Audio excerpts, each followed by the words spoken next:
এমন একজন আশ্চর্য মানুষের কথা বলবো, যিনি আগে বানিয়েছেন ব্যাংক, তারপর বাড়ি। ভাবতে পারছো? এই মানুষটি অসংখ্য মানুষকে দিয়েছেন আশ্রয়, মাথার ওপর ছাদ, আমরা তো বলি অন্ন, বস্ত্র, বাসস্থান। তিনি অসহায় মানুষদের জন্য বানিয়েছেন বস্ত্র ব্যাংক। এমন একজন মানুষকেই তো বলা যায় উজ্জ্বল এক নক্ষত্র, যিনি অন্ধকার শেষে সকলের জীবনে আনেন আশার আলো। ভর দুপুর, আলিপুরদুয়ারের বীরপাড়ার ডিমডিমা হাটখোলা। রাস্তায় একজন হাঁকছেন, তার পিঠে একটা বিরাট বস্তা। ফেরিওয়ালা নন, তিনি মানুষের কাছে জামা কাপড়ের ভিক্ষা করছেন।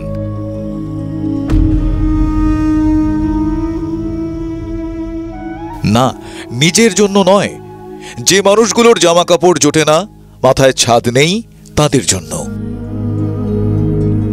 একদিন ইউনিফর্মের অভাবে স্কুল ছুট হয়েছিলেন। সে যন্ত্রণা আজও তাড়া করে বেড়ায় মানুষটাকে। তাই আজ তার এই ভিক্ষাবৃত্তি অসহায় মানুষের পোশাকের জন্য। তৈরি করলেন বস্ত্র ব্যাংক। শুধু ভিক্ষা করে নয়, নদীতে পাথর কেটেছেন, দিনরাত ট্যাক্সি চালিয়েছেন, নিজের জমা সঞ্চয়টুকুও দান করেছেন ভবঘুরে মানুষের পাশে থাকতে। শুধু একটা বস্ত্র ব্যাংকের পরিষেবা তো চলছিল, হঠাৎ দেখলেন রাস্তার ধারে পড়ে থাকা এক অসহায় বৃদ্ধ, জীর্ণ রুগ্ন এক মানুষ, সহায় সম্বলহীন। বাড়ি নিয়ে এলেন তাকে। বাড়িতেই শুরু হলো সেই বৃদ্ধের শুশ্রূষা। আর শুরু হলো আরও এক লড়াই, গৃহহীন মানুষদের মাথায় ছাদ দেওয়ার লড়াই। এই এনাকে আনার পরই না আমার এই মানুষগুলো খালি চোখে পড়া শুরু করে, যে অসহায় মানুষ কোথায় রাস্তায় পড়ে আছে, ডাস্টবিন থেকে তুলে খাচ্ছে, গায়ে কাপড় নেই, কতদিন থেকে স্নান করে নেই, স্মৃতিভ্রম হয়ে গেছে। তখন আমি ভাবলাম এই মানুষগুলোর জন্য যদি কিছু করা যায় আমার স্বল্প সামর্থ্যের মধ্যেই। নিজের সংসার চালিয়ে ক টাকাই বা রোজগার। এই আকাশ ছোঁয়া স্বপ্নকে বাস্তব করতে পাশে পেলেন দুই ছেলে ও স্ত্রীকে, কিন্তু বিধি বাম। দুর্ঘটনায় পড়ল ট্যাক্সি, বন্ধ হলো রোজগার, স্বপ্নগুলো খান খান। না, দমে যাননি তিনি। শুরু হলো এক কঠিন লড়াই। এবার পাশে পেলেন সরকারকেও। সরকারি জমিতে তৈরি হলো হেভেন শেল্টার হোম পরিবার। ছাদ পেলেন গৃহহীনরা। আজ 57 জন আবাসিক তাঁর হোমে। এবার লড়াই আরো কঠিন।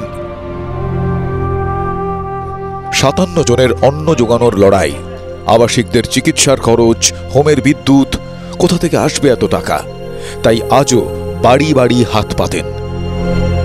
পুরোটাই আমার কিন্তু মানুষের সাহায্যে।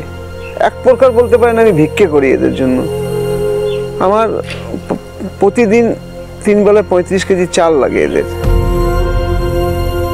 আজও এক অসম লড়াই তিনি লড়ে চলেছেন আশ্রয়হীনদের ছাদ আর ভাতের জন্য।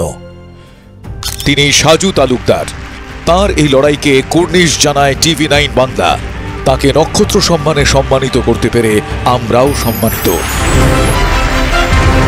শ্রী সাজু তালুকদার মহাশয়কে TV9 বাংলা নক্ষত্র সম্মানে সম্মানিত করতে মঞ্চে ডেকে নিচ্ছি বিশিষ্ট চিকিৎসক ডক্টর সুকুমার মুখার্জি, বিশিষ্ট নৃত্যশিল্পী শ্রীমতী অলকানন্দা রায়, বিশিষ্ট অভিনেত্রী শ্রীমতী পাওলি দাম, SRMB TMTর vice president sales and marketing Shri Siddhartha Sen Majumdar, সঙ্গীত শিল্পী রূপম ইসলামকে এবং শ্রী দিলীপ ঘোষ এবং শ্রী সুজন চক্রবর্তীকে।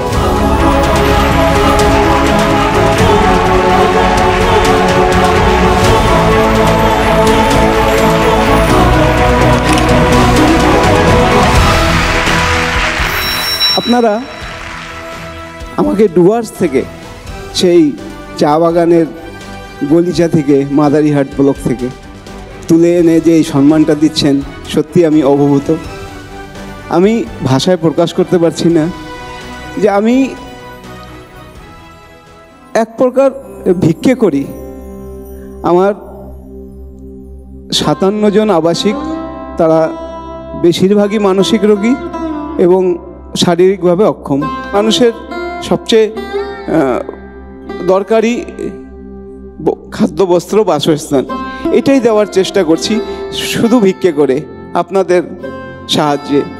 তো আমি এই কাজটা করে রাতের বেলা একটু ভালো ঘুমোতে পারি, সকালবেলা উঠে ওদের সাথে খুব কথা বলতে পারি। ওরা খুব ভালোবাসে। আমি এই যে কলকাতায় এসেছি, ওরা জানে, যারা একটু বুঝতে পারে তারা কিন্তু ব্যাকুল হয়ে আছে আমার সাথে ভিডিও কলে তাদের সাথে কথা বলাতে হচ্ছে আমার মিসেজের। বড়দেরকে বলছি আমার জন্য আশীর্বাদ করবেন, যাতে যতদিন বেঁচে থাকি এই মানুষগুলোর জন্য একটু কাজ করতে পারি।